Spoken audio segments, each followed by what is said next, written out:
use the normal distribution to compute the probability between. Now this one's a little more tricky than just area to the left or area to the right. So think about what we're trying to do, all right? We're trying to find just this area right here. Okay, so thinking through what or how we do this. We know that the table, if we use a table, gives us area to the left of the z-score.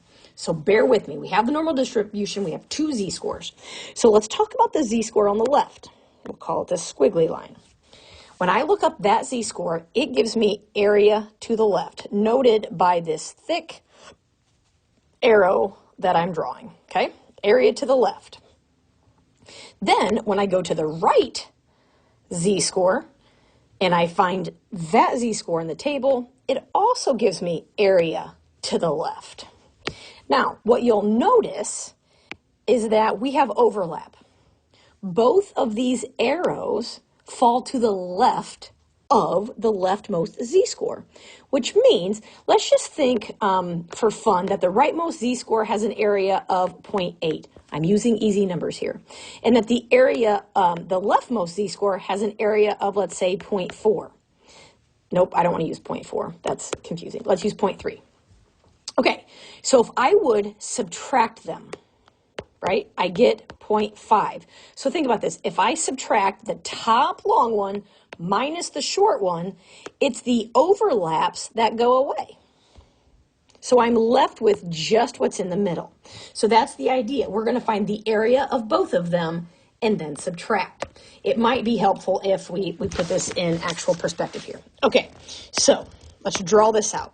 We have a z-score of negative 0.78, so that's going to be over here, and an area of 0.41, because remember the z-score right in the middle is 0. And we're trying to find the area between.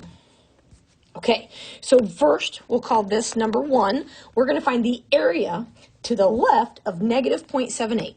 So negative 0.7 and 8. We scroll all the way down here and we get 0.2177. All right, so this area here is 0.2177. That's all of this. All right, now we're going to find the area. We'll call this number 2, area to the left of 0.41. Okay, so here's 0.4, here's 0.01, over. That is 0.6591. So this area all the way over is 0.6591. Now, if you think about it, all of the area here we already know is 0.2177, which is why if I take the long one, 0.6591, and I subtract the short one, 0.2177, that erases the overlap, and I'm only left with what's between, which is the area that I want. So 0.6591 minus 0.2177 gives me 0.4414. And that is the area represented by the middle piece here. Okay. And that's how we find it. So you find the area of both and then subtract. Let's do another. Oh. Find the area between a z-score of negative 2.1 and negative 0.9. I do recommend, especially for these, to draw a picture. I know that negative 2.1 is way over here, and negative 0.9 is still going to be to the left of the middle, because these are both negative numbers, and therefore they're to the left of the middle. So I'm looking for this area here. So again, I'm going to start with my leftmost one. We'll call that 1. So I'm going to find the area to the left of negative 2.1. Okay. So negative 2.1, there's nothing else, so I'm just going to use the 0. Nice and easy, 0.0179.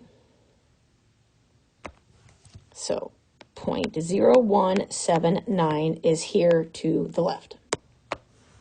Okay, so then we'll go to number 2, negative 0.9. So let's go back to our table. Here's negative 0.9, and again, it's just, that's it. There's no second number, so we're still at the 0. We're going all the way down. We get 0.1841. So this whole area is 0.1841.